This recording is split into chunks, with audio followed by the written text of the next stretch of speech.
Channel और जितने भी आज छोटे-छोटे बच्चे 6th क्लास के मुझे देख रहे हैं, welcome back to the channel. आपने सब्सक्राइब नहीं किया है, सब्सक्राइब करो, लाइक करो। आज बहुत ही अच्छा चैप्टर पढ़ने वाले हैं, बहुत मज़ेदार चैप्टर है एयर, एयर अराउंड अस, है ना? तो ये वाला चैप्टर जो आपके एग्जाम में भी आएगा और ये चैप्टर बहुत ही आसान है। बस साथ-साथ क्या करना है, आपको अपनी बुक खोलकर बैठनी है और मेरे साथ-साथ आप समझते जाओ। जहाँ पे आपको समझना है, आप मुझे कमेंट करो, मैं आपके सारे आंसर्स दूँगी, ठीक है? देखो बेटा, सबसे पहले आपके आसपास आपको क्या नज़र आ रहा है? आपके आसपास जहाँ पे अगर आप रूम में बैठे होगे, आपका बेड होएगा, टेबल होएगा, चेयर होएगा, है ना? जो भी चीज़ें आपके आसपास होंगी वो आपको नज़र आ रही होगी, आपके पास बुक होगी। लेकिन अगर एक चीज़ है जो नज़र नहीं आ रही होगी, वो आ रही होगी एयर। क्या एयर आपको नज़र आ रही है? नो, एयर हमें नज़र नहीं आती, है ना? तो हमें ये पता है कि एयर होती तो है, air is present, but air हमें दिखती नहीं है। तो अब यही पढ़ने वाले हैं कि एयर की क्या-क्या प्रॉपर्टीज़ होती हैं, एयर क्या-क्या काम करती है, एयर के बारे में कुछ इंपॉर्टेंट बातें। जल्दी से हम थोड़ी सी रीडिंग करेंगे, उसके बाद अपना चैप्टर आगे का पढ़ेंगे। ठीक है बच्चे? अब देखो, we have learned in chapter 6 that all living organisms require air, but have you ever seen air? You might have not seen air, but surely you must have felt its presence so many ways. कभी कभी बोलते हैं ना, हवा बहुत चल रही है तो हमें एयर दिखती नहीं है पर हमें फील होती है. You notice it when the leaves of the trees rustle or the clothes hanging on a clothesline sway. Pages of an open book begin fluttering when the fan is switched on. The moving air make it possible for you to fly your kite. आपको पता है आप पतंग क्यों उड़ा पाते हो? क्योंकि हवा चल रही होती है ना? और अगर बहुत तेज हवा चलती है तब भी नहीं उड़ा पाते हो, क्योंकि फिर बहुत दूर चली जाती है पतंग. तो कुछ चीजें होती हैं जो तेज हवा की वजह से होती है. जैसे फॉर एग्जाम्पल आपने पंखा चलाया बहुत तेज, है ना? अभी गर्मी आएंगी तो पंखा चलाओगे तो क्या होएगा कि पंखा चलाया और फिर हमारी जो पेजेस है वो उड़ने लग जाते हैं. ये सब किसकी वजह से हो रहा है? एयर की वजह से हो रहा है. गुड. अभी आगे आओ, नीचे देखो, यहाँ पे लिखा हुआ है कि in activity 3 chapter 3 you have separated the sand and sand dust by winnowing. Winnowing is more effective in moving air. Winnowing कुछ नहीं है बेटा. आपको क्या करना है, फॉर एग्जाम्पल जैसे चावल है, चावल में मान लो कोई कंकड़ पत्थर है, तो अगर आप उसको ऐसे प्लेट में मम्मी लेके भटकती है तो वो क्या होता है, जो कंकड़ पत्थर है वो गिर जाता है ना? तो इसी को विनोइंग बोलते हैं. यहाँ पे विनोइंग के टाइम पे हवा से ही तो जा रहा है वो. You have also notice that during storms and wind blows at very high speed. जब तूफान आता है तो बहुत तेज हवा चलती है, इतनी तेज हवा चलती है कि कभी कभी ना सारे प्लांट्स भी उखड़ जाते हैं, पेड़ भी गिर जाते हैं, इतने बड़े बड़े, इतनी तेज हवा चलती है. अच्छा, ये तो सबने बनाई होगी, पक्की बात है. फिरकी बोलते हैं इसको, है ना? फिरकी. अगर आप ये फिरकी बना के हवा मारते हो, फूंक मारते हो, तो क्या उड़ती है? ये गोल गोल गोल गोल घूमती है और कितनी सुंदर लगती है ना? तो ये सब किसकी वजह से हो रहा है? एयर की वजह से. अभी इस एक्टिविटी है नीचे, आपको क्या करना है, एक एक्टिविटी में फिरकी बनानी है. होल्ड द स्टिक एंड फिरकी and place it in different direction. आप इस फिरकी को अलग अलग डायरेक्शन में लेकर जाओगे तो क्या होगा कि अलग अलग, कभी अगर तेज हवा होगी तो जोर से घूमेगी, हल्की हवा होगी तो हल्के घूमेगी. तो कुछ नहीं है, ये क्यों घूम रही है? एयर की वजह से. ठीक है, ये देखो कितनी तेज तेज घूम रही है, तो ये एयर की वजह से घूम रही है. आपको क्या करना है, देखना है, ऑब्जर्व करना है. तो आपको ये भी देखना है कि क्या ये जो घूम रही है एयर की वजह से घूम रही है. यस, एयर की वजह से ही तो घूमेगी. अच्छा, एक यहाँ पे वेदर कॉक बना रखा है. वेदर कॉक पता है क्या होता है? ये हमें डायरेक्शंस बताता है कि किधर नॉर्थ है, किधर साउथ है. जिधर की हवा ज्यादा तेज होती है ना, ये उधर डायरेक्शन में जाता है. ठीक है, तो ये होता है वेदर कॉक. किसकी वजह से घूमता है? ये भी एयर की वजह से. तो सबसे पहली बात आपको पता चल गई कि एयर जो है वो हमें नजर नहीं आती, but air is there, air is present and we can feel it. ठीक है, अब नीचे आओ, यहाँ पे देखो, इज एयर प्रेजेंट एवरीवेयर. क्या एयर हर जगह प्रेजेंट है? हाँ, एयर हर जगह प्रेजेंट है. अब एक एक्टिविटी करेंगे और देखेंगे कि आप ना एक एम्प्टी बॉटल लेना है आपको. देखो यहाँ पे एक्टिविटी है, मैं बताती हूँ. आप एक खाली बॉटल ले लो, है ना? आपने बॉटल ले ली, फॉर एग्जाम्पल ये बॉटल है मेरी छोटी मोटी सी. आपने क्या किया, इस बॉटल का ढक्कन खोल के इसको पानी में ऐसे उल्टा करने की कोशिश करी, तो ये ना सीधा जब आप नीचे पुश करोगे ये जाएगी नहीं. पर आप जैसे ही इसको थोड़ा सा टेढ़ा करोगे, यहाँ से निकलेंगे छोटे छोटे बहुत सारे बबल्स और फिर इसके अंदर पानी भरना शुरू हो जाएगा. इस एक्टिविटी से आपको ये समझ में आया, जब ये आप ऐसे करके नीचे डाल रहे थे तो इसके अंदर तो ऑलरेडी एयर प्रेजेंट थी, तो ये अंदर नहीं जा पा रहा था. पर जब आपको इसके अंदर पानी चाहिए तो जाहिर सी बात है, अगर एक चीज डालनी है तो दूसरी चीज खाली भी तो करनी पड़ेगी. तो पहले मुझे यहाँ से इस एयर को बाहर निकालना पड़ेगा, जिसके लिए मैंने बॉटल को क्या कर दिया, टेढ़ा. जब मैंने बॉटल को टेढ़ा किया तो सारे बबल्स, एयर वाले बबल्स बाहर आ गए और पानी इसके अंदर चला गया. इसका मतलब अगर कोई चीज खाली है, उसके अंदर खाली नहीं है, वो उसके अंदर क्या प्रेजेंट है? एयर प्रेजेंट है. हमें दिखती नहीं है वो अलग बात है. तो इसका मतलब एयर इज प्रेजेंट एवरीवेयर. ठीक है, एम्प्टी बॉटल में भी एयर प्रेजेंट है. तो आप बोलोगे yes air is present everywhere. ये एक्टिविटी आपको समझ में आ गई। एक्टिविटी में कुछ नहीं था, यहाँ से एक्टिविटी की रीडिंग भी देख लेते हैं एक बार। Take an empty bottle, is it really empty और does it have something else? Turn it upside down, उल्टा कर दो इस बॉटल को। Is something inside now? No, हमें तो कुछ भी नहीं दिख रहा। Now dip the open mouth of the bottle in to the bucket filled with the water as shown. Observe the bottle. Does water enter the bottle? Now tilt the bottle slightly. Does the water now enter the bottle? Do you see bubbles coming out of the bottle or hear any bubbly sound? Yes. तो बेटा यही है कि आपको खाली bottle लेनी है, आपको उसको नीचे डालना है, यहाँ पे है ना, डिप करना है, लेकिन वो तो जाएगी नहीं, फिर आपको उसको टिल्ट करना है। यहाँ पे एक वर्ड है टिल्ट, मतलब टेढ़ा कर दो। तो टेढ़ा करोगे तो बबल्स बाहर निकल जाएंगे और बॉटल हमारी अंदर चली जाएगी और बॉटल के अंदर पानी आ जाएगा, है ना। तो इसका मतलब खाली बॉटल जब अंदर नहीं जा रही थी, एयर प्रेजेंट थी। अब जब हमने टेढ़ा किया, एयर बाहर आ गई और पानी हमारा अंदर चला गया। Yes it is air. जब हमें एम्प्टी बॉटल में कुछ भी नहीं नजर आएगा, इसका मतलब वहां पे भी एयर प्रेजेंट है। तो bottle was not empty at all, in fact it was filled with completely with air even with when you turn it upside down, है ना। जब आप इसको उल्टा करते हो तो इसके अंदर एयर थी। that is why you notice that water does not enter the bottle when it is pushed in inverted position, so there was no space for air। अब जब बॉटल के अंदर हमारी ऑलरेडी एयर प्रेजेंट है तो पानी कैसे अंदर जाएगा? बॉटल खाली करनी पड़ेगी। एयर हमने कैसे निकाली? टेढ़ी करके। तो जब एयर निकल गई तो पानी चला गया। when the bottle was tilted, the air was able to come out in the form of bubbles and water filled up empty space that the air has occupied। तो जो बॉटल थी, बॉटल के अंदर खाली जगह अब खाली हो गई टेढ़ी करने के बाद, और जल्दी से पानी उसके अंदर फिलअप हो गया। आसान है बेटा। अगर कुछ भी समझ नहीं आ रहा आप मुझे कमेंट कर दो, मैं आपको अच्छे से समझाऊंगी, ठीक है। This activity shows that air occupies space. हमें इस एक्टिविटी से ये तो पता चल गया कि एयर जो है स्पेस लेती है। अगर कोई खाली डब्बा उसके अंदर खाली नहीं है, वो उसके अंदर एयर है ना, ये याद रखना है आपको। और air is present everywhere around us, हमें दिखती नहीं है वो बात अलग है। क्या एयर का कोई कलर होता है? No, air has no colour, one can only see through, it is transparent. Air बिल्कुल ट्रांसपेरेंट होती है, हमें आर पार दिखता है ना, जैसे ग्लास है, कांच के आर पार दिखेगा, इसी तरह से क्या होएगा, एयर भी ट्रांसपेरेंट होती है। अब देखो, आपको पता है हमारी अर्थ में एटमॉस्फेयर होता है, एयर होती है हमारी अर्थ में। यहाँ पे एक ध्यान रखना है बात कि क्या बोल रहा है वो। जैसे फॉर एग्जाम्पल एक छोटी सी अर्थ बना के दिखाती हूँ मैं, ये करते है ना। अब समझ लो, थोड़ा अच्छी से तो नहीं बन पाएगी। ऐसी हमारी अर्थ है मान लेते हैं, ठीक है, ये अर्थ है, यहाँ पे हम रहते हैं मान लेते हैं, है ना, यहाँ पे हम रह रहे हैं। तो हमारी एयर के चारों ओर क्या है? हवा, एयर, एटमॉस्फेयर, मतलब एयर प्रेजेंट है। एयर की वजह से ही तो हम पतंग उड़ा पा रहे हैं, है ना। एयर की वजह से ही तो हम क्या कर रहे हैं, हर चीज काम कर पा रहे हैं। तो देखो, एयर को, हमारी जो अर्थ है, अर्थ is surrounded by a thin layer of air. यही एयर जो है, कभी कभी क्या होता है, जैसे फॉर एग्जांपल अगर ये एयर है तो यहाँ पे भी एयर है, यहाँ पे भी एयर है, यहाँ पे भी, ये पूरा एटमॉस्फेयर मिलके बनता है, यहाँ तक ये पूरा एटमॉस्फेयर होता है ना, हमारी अर्थ के ऊपर। तो यहाँ पे कुछ नहीं हो रहा, वो ये बोलना चाह रहा है कि एयर के ऊपर बहुत सारी लेयर्स होती हैं और उन लेयर को हम क्या बोलते हैं? एटमॉस्फेयर बोलते हैं। आपको पता होना चाहिए, अगर एयर नहीं होगी हम सांस नहीं ले पाएंगे। This layer extend up to many kilometre above the surface of the earth and it is called atmosphere. आपको पूछे व्हाट इज एटमॉस्फेयर, तो बोलोगे our earth is surrounded by a thin layer of air, this layer extends up many kilometres above the surface of the air and it called atmosphere. आसान है। अब देखो, यहाँ पे एक पिक्चर बनी हुई है और देखा है कि एक माउंटेनियर है जो पहाड़ पे चढ़ रहा है और उसके मुंह पे मास्क लगा हुआ है। ऐसा क्यों है पता है? जब हम ऊपर चढ़ते जाते हैं पहाड़ों पे, ऊपर चढ़ते जाते हैं तो एयर जो होती है कम हो जाती है। जैसे जैसे हम हाइट पे जाते हैं ना, वैसे वैसे एयर कम हो जाती है, इसलिए हमें ऑक्सीजन अपना साथ लेके जाना पड़ता है, वरना हमारा सांस फूलेगा। ये आपको पता होना चाहिए। तो क्वेश्चन आ सकता है, why mountaineers carry oxygen cylinders with them. आपको पता होना चाहिए, because when we go up the level of air decreases, मतलब एयर कम होती जाती है ऊपर। अब देखो, एयर बनती किससे है? What is air made up of, है ना, हमें पता होना चाहिए हर चीज कैसे बनती है। तो एयर कुछ नहीं है, बहुत सारी गैसेस मिला के एयर बनती है। Air is a mixture of many gases. कैसा मिक्सचर? फॉर एग्जांपल मैं नमकीन खा रही हूँ, नमकीन में मेरे को मुरमुरे भी आएँगे, चने भी आएँगे, क्या किया?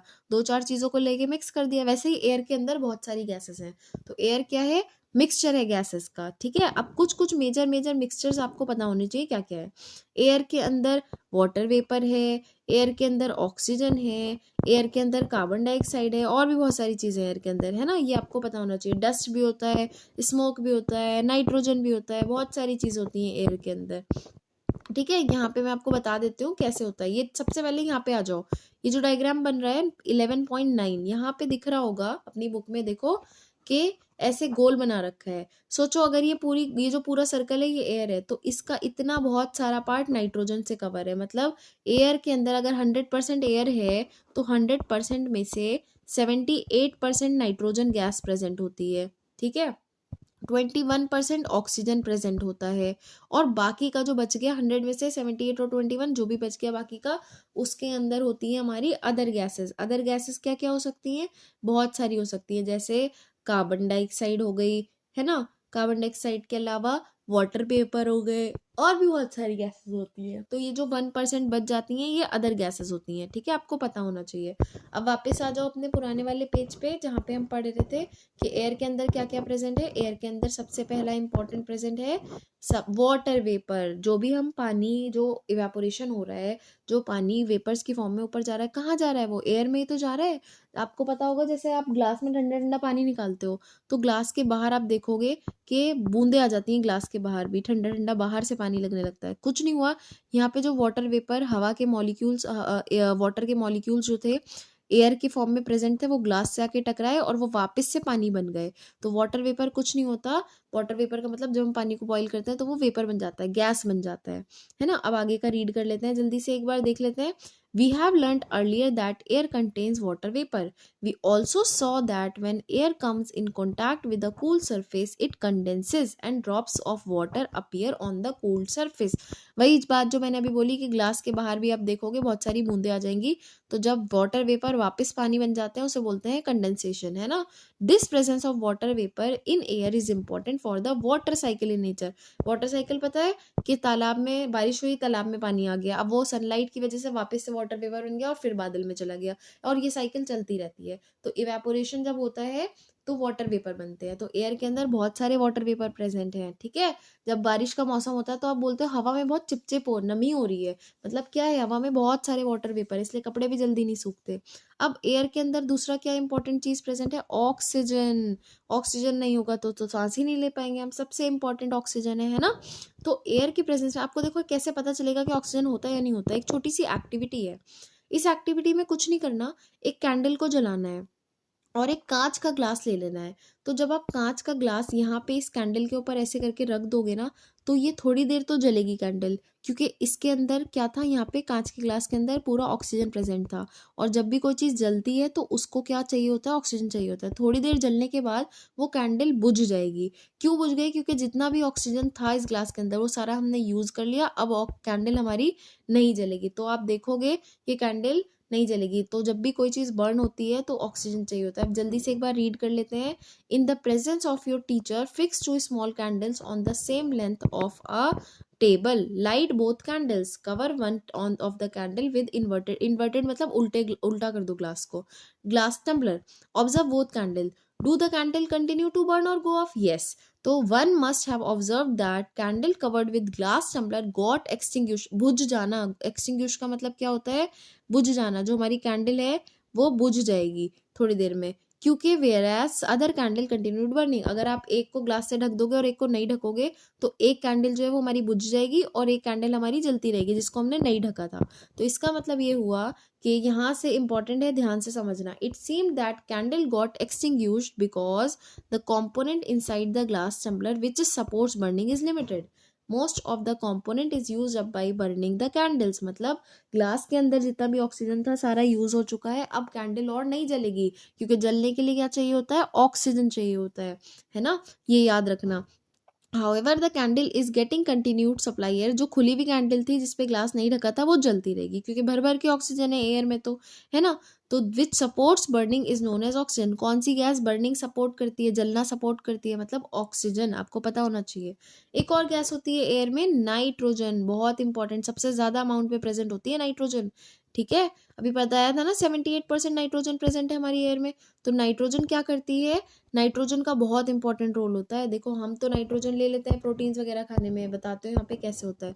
सबसे पहले, this indicates present of some components in air which does not support burning. The major part of air which does not support burning is nitrogen.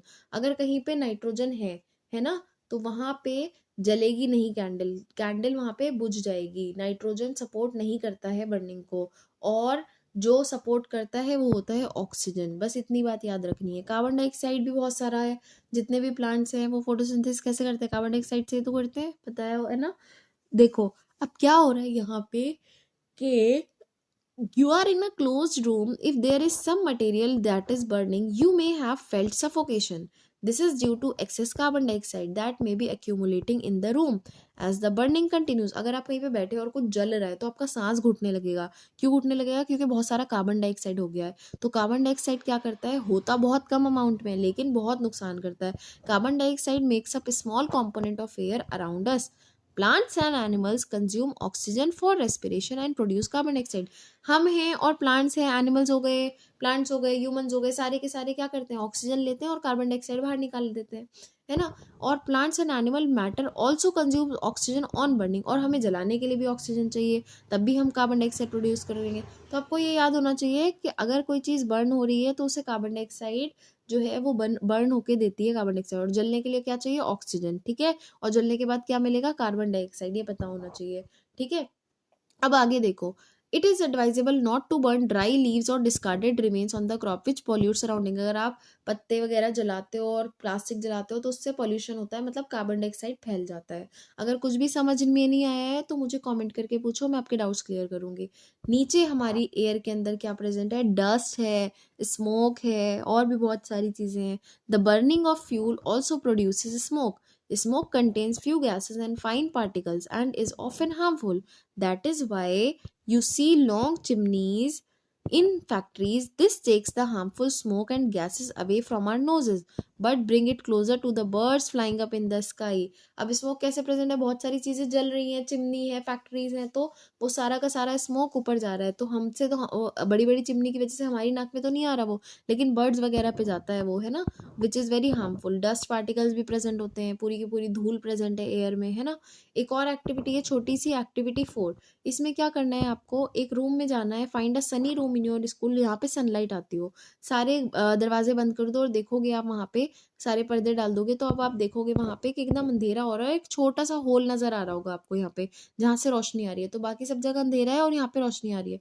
तो आप कभी ध्यान से देखना, आपको यहाँ पे ना छोटे छोटे छोटे छोटे छोटे छोटे डस्ट पार्टिकल्स भी नजर आएंगे, तो आपको समझ आएगा कि हाँ, एयर में धूल प्रेजेंट है, एयर में डस्ट भी प्रेजेंट होती है। ओके, कोई डाउट है तो मुझे बताओ, आगे चलते हैं। नाउ ओपन द डोर और a window facing the sun just a little in such a way that is allows sunlight to enter the room only through a slit. एक छोटे से होल से सनलाइट आएगी। अब आप देखोगे इस बीम में, सनलाइट की बीम में आपको डस्ट पार्टिकल्स मिलेंगे। The tiny shining particles moving in the sunlight is dust particles, याद रखना है आपको। ठीक है, विंटर में हम देखते हैं कि जैसे फॉर एग्जांपल सनलाइट जो है वो फिल्टर होकर आ रही है पेड़ों के बीच में से, तो वहां पे भी हमें डस्ट पार्टिकल देखने के लिए मिलते हैं। इसकी वजह से हमें समझ में आता है कि yes, air also contains dust particles.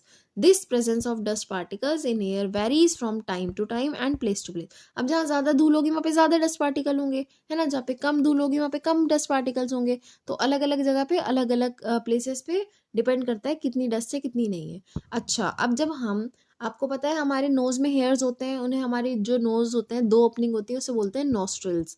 अब यहाँ पे क्या बोल रहा है वो, जब हम सांस लेते हैं तो हम सांस लेंगे अपने नॉस्ट्रल्स में से छोटे छोटे fine hair and mucus, mucus भी प्रेजेंट होता है, हम क्लियर करते हैं उसको, क्योंकि नाक में ताकि जो भी डर्ट है, डस्ट है, वो सब वहाँ पे नाक में रह जाए, अंदर हमारे लंग्स में ना जाए।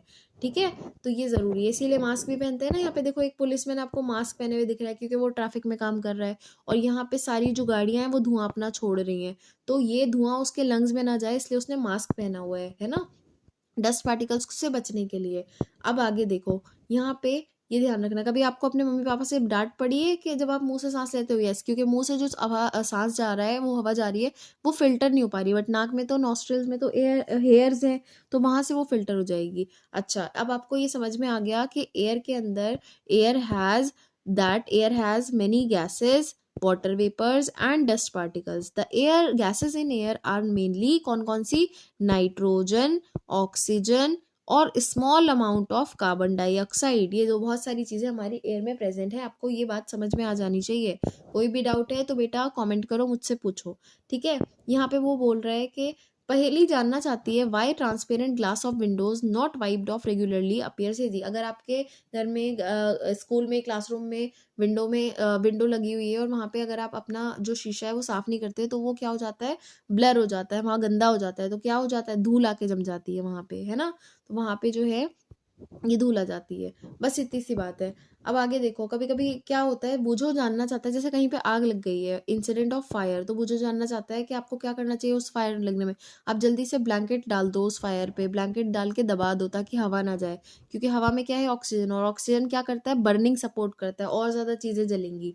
इसलिए जो है हम वुलन ब्लैंकेट डाल देते हैं। बस खत्म होने वाला है हमारा चैप्टर, छोटा सा ही चैप्टर बचा हुआ है। आगे देखो, एयर में क्या क्या है कॉम्पोजिशन, ये मैंने आपको बता ही दिया कि पूरी की पूरी 99% ये हो गया, 78% नाइट्रोजन है, 21% ऑक्सीजन है और 1% अदर गैसेस हैं। अदर गैसेस में कार्बन डाइऑक्साइड है, वाटर वेपर है और बहुत सारी गैसेस हैं, ठीक है। ये रीड करने की जरूरत नहीं है, मैंने आपको बता दिया। अब कैसे ऑक्सीजन अवेलेबल होता है प्लांट्स को और एनिमल्स को, जो वो लैंड पे रहते हैं, वाटर पे रहते हैं, है ना, तो उन्हें ये देखना है कि कैसे ऑक्सीजन अवेलेबल होता है। आपको क्या करना है? एक एक्टिविटी पढ़नी है। Take some water in a glass और metal container, heat it slowly on a tripod stand, well before the water begins to boil look carefully. जब पानी गर्म होता है तो आपने देखा होगा इस तरह के छोटे छोटे छोटे छोटे छोटे छोटे ऐसे बबल्स बनना शुरू हो जाते हैं। वो बबल्स कुछ नहीं होते, पानी में जो एयर प्रेजेंट होती है उस एयर के बबल्स होते हैं। तो इसका मतलब आपको समझ में आया कि air is present in water also, ठीक है। वाटर कंटेन्स एयर, ये बात क्लियर हो गई। कोई डाउट है बेटा? अगर है तो मुझे बताओ, नहीं है तो आगे चलते हैं, ठीक है। यहाँ पे देखो, ये बबल्स जो थे कुछ नहीं थे, एयर बबल्स थे जो कि बॉईल होने से पहले, अब एयर यहाँ पे उड़ जाएगी, फिर हमारा बॉईल हो जाएगा। The bubbles come from the air dissolve in the water, when you heat the water to begin with, the air dissolve it escapes, as you continue heating the water itself turn into vapour and finally begin to boil, है ना। तो कुछ नहीं हुआ, जैसे आपने boiling शुरू करी, हीटिंग शुरू करी, वाटर जो है वो खुद वेपर बनेगा, लेकिन उससे पहले जो एयर बबल्स थे वो भी बन गए और उसके बाद वाटर वेपर में कन्वर्ट हो गए। वेपर मतलब गैस, ठीक है। कोई डाउट है तो मुझसे पूछो, कोई वर्ड का मीनिंग नहीं पता है तो मुझसे पूछो। The organism that live in the soil also need oxygen to respire. अच्छा, अब जो ऑर्गेनिज्म मिट्टी में रहते हैं, सॉइल में रहते हैं, उनको भी तो सांस लेने की जरूरत है। जैसे अगर हम अपनी बात करें, ह्यूमंस, हम भी तो सॉइल पे मतलब लैंड में रहते हैं, तो हमें भी सांस लेने की जरूरत होती है। तो हम तो एयर में से ले लेते हैं, हमारे पास एटमॉस्फेयर है। लेकिन कुछ माइक्रो ऑर्गेनिज्म ऐसे होते हैं, कीड़े मकोड़े, जो कि मिट्टी में रहते हैं। तो जो मिट्टी में रहेंगे वो कहाँ से सांस लेंगे? मिट्टी के अंदर भी एयर प्रेजेंट है। आपको पता होगा कि मिट्टी जो होती है वो अगर लूज होती है ना, जब हम पौधा उगाते हैं तो हम मिट्टी को ढीला ढीला छोड़ देते हैं ताकि उसके अंदर एयर जा पाए और वो अच्छे से सांस ले पाए। अब आगे देखो, एक और एक्टिविटी छोटी सी है, लास्ट एक्टिविटी है शायद से, है ना। उसके बाद फिर हमारा ये लास्ट टॉपिक है, फिर हमारा चैप्टर खत्म। तो जल्दी से पढ़ लेते हैं। लास्ट एक्टिविटी में क्या बोल रहा है वो, कि आपको क्या करना है, एक ड्राई सॉइल लेनी है, मतलब सूखी मिट्टी लेनी है, और बीकर लेना है और a glass, add water to it and note what happens, do you see bubbles coming out of the soil. आप देखोगे बबल्स आएंगे, जैसे ही आप मिट्टी में पानी डालते हो बबल्स आना शुरू हो जाते हैं। इसका मतलब ये है कि मिट्टी के अंदर भी एयर प्रेजेंट थी, बबल्स एयर के ही बनते हैं। अच्छा, अब देखो, when the water is poured on the lump of the soil it displaces the air which is seen in the form of bubbles. The organism that live inside the soil, the plant roots, respire in this air. अच्छा, मिट्टी के अंदर कौन सांस लेता है? एक तो वो जो कीड़े मकोड़े हैं, वो जो मिट्टी के अंदर रह रहे हैं, वो सांस लेते हैं, और प्लांट्स के रूट भी तो सांस लेंगे, है ना, ठीक है। A lot of burrows, holes are formed in deep soil by animals living in the soil. These burrows also make spaces available for air to move in and out of the soil. However, when it rains heavily, water fills up all the spaces occupied by the air in the soil. अब क्या होता है, जैसे खरगोश वगैरह होते हैं, है ना, नेवले होते हैं, वो क्या करते हैं, होल कर लेते हैं मिट्टी के अंदर, है ना, और उसके अंदर रहते हैं जाके, तो उन होल्स के थ्रू भी एयर आती जाती रहती है। लेकिन बारिश हो जाती है तो वो सब पानी भर जाता है उनके अंदर। ये आपको पता होना चाहिए। यहाँ पे कुछ भी मुश्किल नहीं है, सब आसान सी बात है।